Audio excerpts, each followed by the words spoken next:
Hey guys, Stevie here, and today I'm going to show you guys how to roughly work the oscilloscope. So a little background on the oscilloscope. It's an electrical engineer's probably best friend.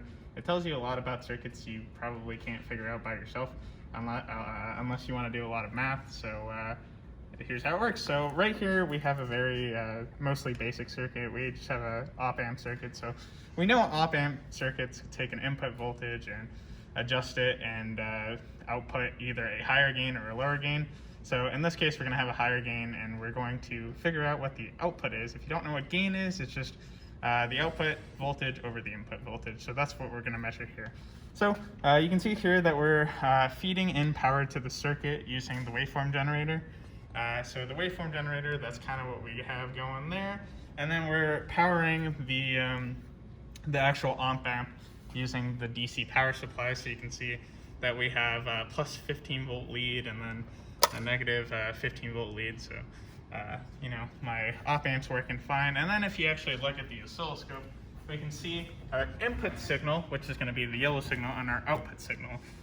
So I'm going to show you how I got here, but right now the input signal is around 1.44 volts and the output signal is around 9.9, around 10 volts. So you can see kind of what the gain is already. Subtracted, the voltage difference is around 8.2. So I'll show you kind of how I got there and stuff like that.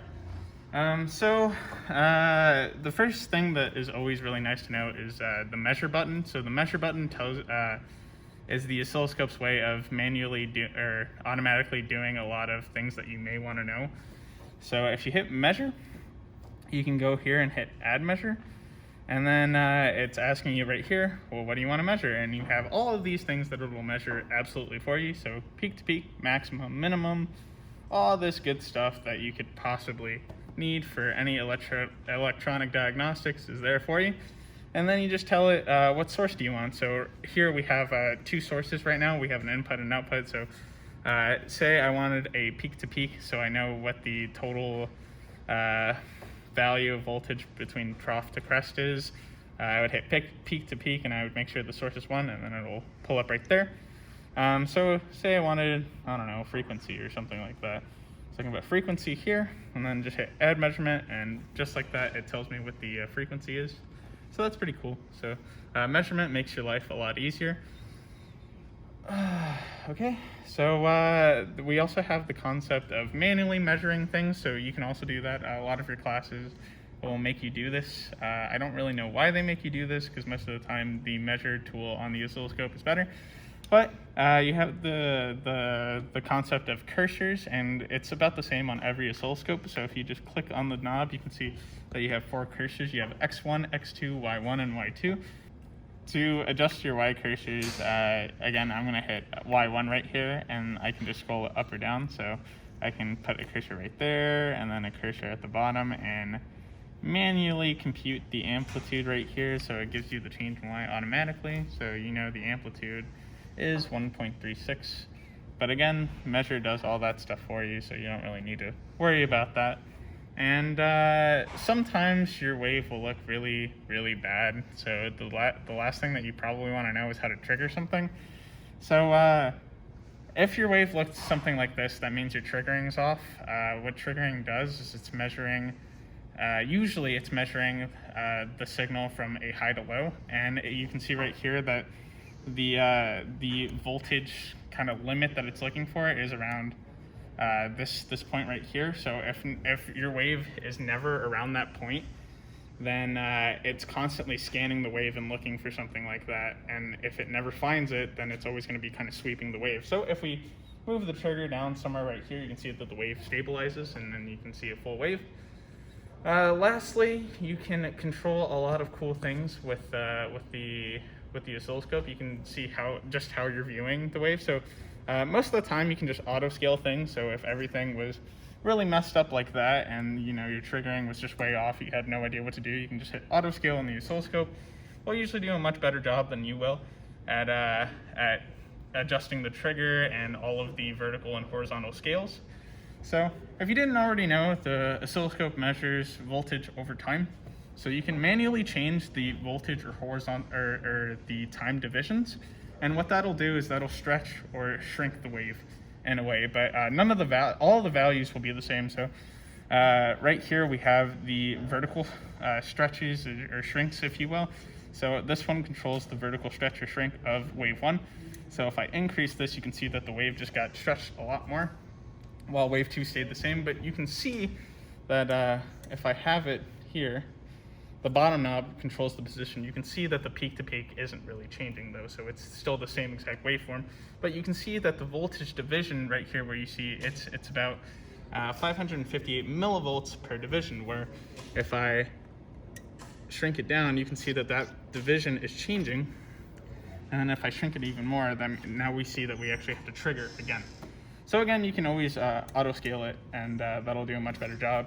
And again, you can manually adjust the position. Say you wanted the vertical scale or the second wave to be on top, you can always do that. It's no big deal. Go. And then of course there's the same concept of horizontal stretching and shrinking, but when you do this, you actually are controlling all waves at the same time. So when you do that, you can see that you're making the wave look a lot wider. So you can do that too. And then if you wanted one wave to just completely disappear, you can totally do that. That's totally fine.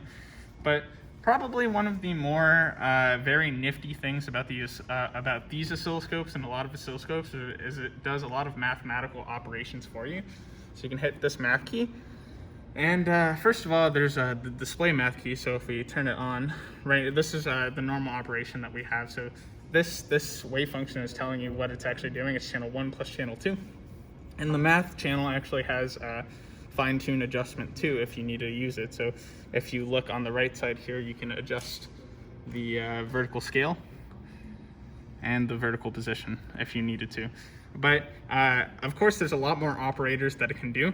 As you can see, it can add, subtract, multiply, or divide waves, but it can also take the fast Fourier transform of any wave. So if you needed to see the frequency response of any of your waveforms, you can easily compute the Fourier transform. But when you do, you also have to know the span of the wave. So if you'll see, I'll put the fast Fourier transform of wave 1. And you can see that it's trying to compute it, but since I don't have the right span and center, you won't see the one spike that you're supposed to see at the right frequency. So just make sure you have the right span and center. It varies depending on your wave. But of course, you know, there's a lot more mathematical operations, and you can always turn it on and off by hitting math. So we can apply any type of filter to your wave too. If you need to do that, you would adjust your filter values by what frequency you would want to put in. But there's a lot of cool things that you can do with the oscilloscope, and you put in just what you want to get out. And the last thing that we'll go over is sometimes say that we're feeding in maybe some type of modulation using the waveform generator, and we have, let's say, I don't know, frequency modulation, right?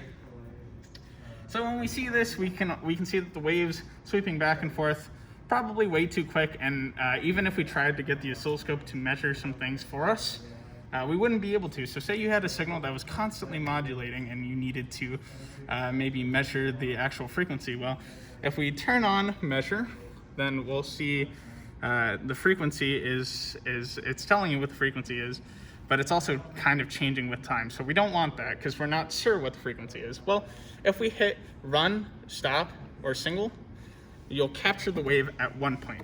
Now, the oscilloscope is measuring 5,000 times a second, so it'll stop it at a whim, notice, and now we can actually measure the frequency, and we're getting a correct frequency right there. So that's roughly how to use the oscilloscope. I hope that helps. Thanks.